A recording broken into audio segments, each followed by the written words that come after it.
Dois nomes voltam a ser pauta no rubro-negro carioca. Velhos conhecidos podem reforçar o Flamengo na temporada de 2024. Gabriel Barbosa tá online nas redes sociais e responde jornalista da S1 Live. Isso e muito mais aqui no seu canal favorito. Somos mais de 100 mil amigos. Você que tá chegando com a gente, deixa o like, inscreva-se. É importante demais pra gente, é importante demais pro nosso crescimento. Eu tô chegando com um mundo de informações para deixar você extremamente bem informado. Deixa o seu like, inscreva-se, vem com a gente que você ajuda demais a S1 Live, tá bom? Então, dito isto, vamos às informações desta noite.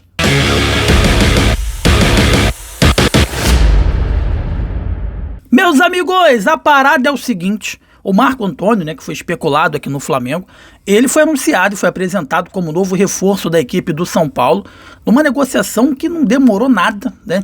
E diferentemente do que a gente imaginava, que pudesse ter sido uma negociação que o São Paulo chegou com valores exacerbados, valores muito acima daquilo que o Flamengo pretendia pelo jogador, pasme, foi praticamente a mesma coisa.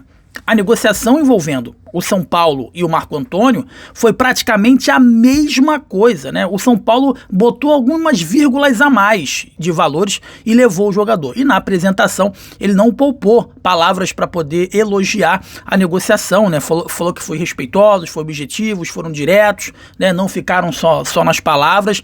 Nitidamente mandando uma indireta aí pro vice-presidente de futebol do Flamengo, Marcos Braz, e também pro Bruno Spindel, as duas peças aí que negociaram nesse contrato com o Marco Antônio, que no final das contas acabou sendo anunciado como novo jogador do São Paulo.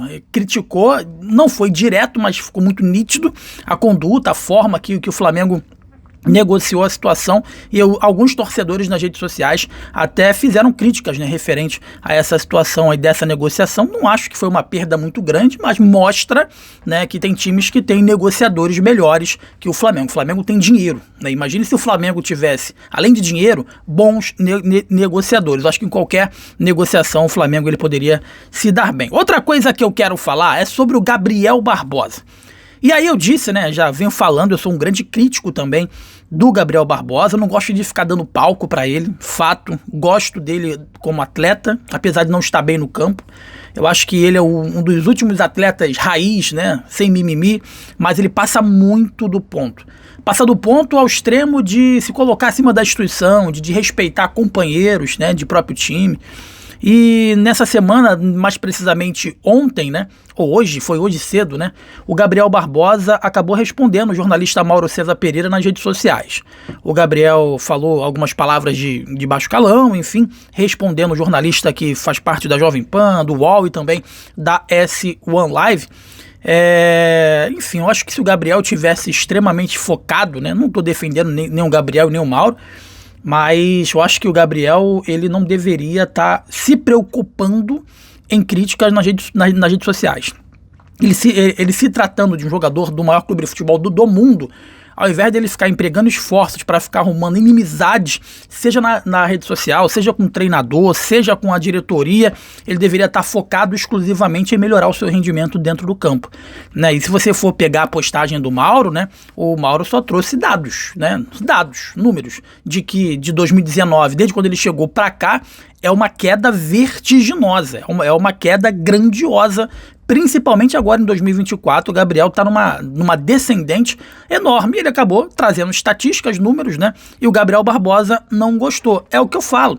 O Gabriel, ele está fazendo um esforço danado, meus amigos. Ele está fazendo um esforço danado para não deixar com que a estadia dele no Flamengo volte à normalidade. Todo dia é um problema diferente. Quando não tem, ele arruma. Ele tá voltando num bom momento, tá voltando a jogar bem, tá desempenhando um bom futebol. Foca nisso. Mais uma vez eu falo, na partida que ele fez o gol de pênalti, foi lá, só fez o gol de pênalti. Foi lá e falou besteira na entrevista. Parece que a diretoria, que já não quer renovar com ele, fala assim, olha, deixa ele falar. Quanto mais ele fala, mais ele se enrola.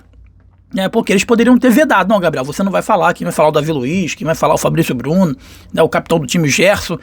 Mas aí, não, quer falar, Gabi? Vai lá e fala. vai lá e fala, porque sabe que vai vir alguma polêmica, alguma coisa, atestando, né, o fato da diretoria não querer renovar com o jogador. Então parece que toda hora é uma besteira diferente, toda hora é um oba-oba diferente, não pisa no freio, né? Essa é a pura verdade, não pisa no freio, não foca em outras coisas. Quando não tá focando em música, tá focando em arrumar problema, foca na sua carreira. Você é um jogador de 27 anos que tá perdendo tempo com coisas inúteis, né? Tá perdendo tempo a todo instante de ficar atacando a diretoria, mandando indireta para companheiro, mandando indireta para treinador. Foca na sua carreira. E se não quer ficar mais no Flamengo, seja honesto com a torcida que transformou você nesse ídolo. Fala só, eu acho que meu tempo aqui passou, eu acho que é uma virada de ciclo, eu preciso sair, ponto, dar o seu melhor até dezembro e mete o pé.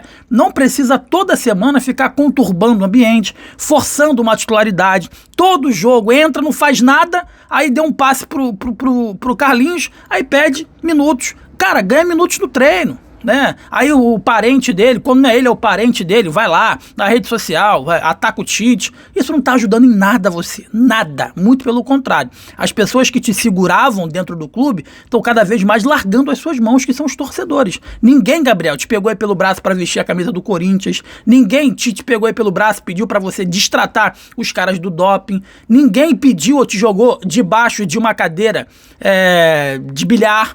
Ninguém bateu de frente com a diretoria e não se apresentou quando deveria lá atrás, quando você ainda era convocado pelo Tite para a seleção brasileira. Então, todos os problemas você quer repassar para os outros que estão arrumando problema.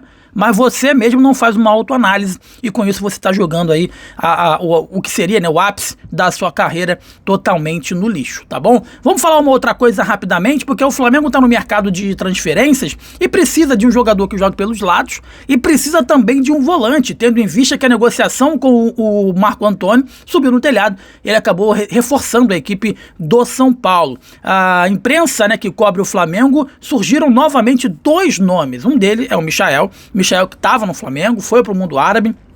Alguns clubes, como o próprio Grêmio, tentaram e continuam tentando a contratação do Michael nessa janela de transferência, mas antes de sair, ele deixou muito claro que a prioridade dele a voltar para o Brasil é jogar no Flamengo. E sendo assim, o Flamengo pretende abrir uma negociação, fazer uma proposta, entender o momento do Michael, que em princípio, fica no time do Al Hilal até o final do ano. O Al Hilal quer abrir mais uma brecha de estrangeiro para fazer uma grande contratação e seria agora no meio do ano, entretanto, agora vai ficar para o final do ano.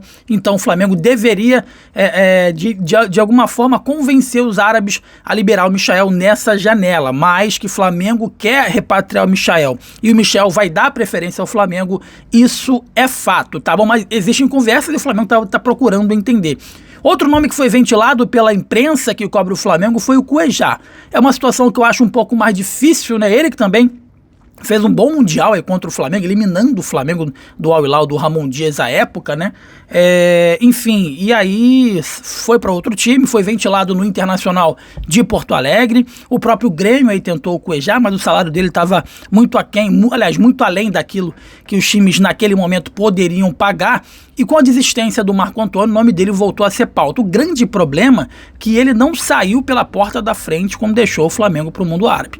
Ele saiu pela porta dos fundos, ele teve um problema particular, ele não queria viajar, forçou. Essa é a verdade. Ele forçou uma saída do Flamengo naquele momento e agora parece que o nome dele volta a ser ventilado como uma possibilidade de mercado, mas ele tem essa resistência interna do rubro-negro carioca para voltar a vestir a camisa do Flamengo. Quero saber de você, torcedor. Michael e Cuejá seriam bons reforços para compor o elenco? Algum deles viria para ser titular ou não? O Flamengo ele deveria monitorar o mercado com mais afinco para trazer novos nomes. Deixa aí nos comentários. Você que está com a gente, deixa o like, inscreva-se que você ajuda demais a gente, ajuda demais o nosso crescimento. Só lembrando que vídeos todos os dias, 8 horas da noite e também lives todos os dias pela manhã aqui na S Online. Você baixando o aplicativo, você concorre no nosso bolão até R$500 toda semana e uma camisa oficial toda segunda-feira dentro do programa Na Área com o Mauro César Pereira. Eu sou o Jonas Stelma, essa é S Online, mais de 100 mil amigos.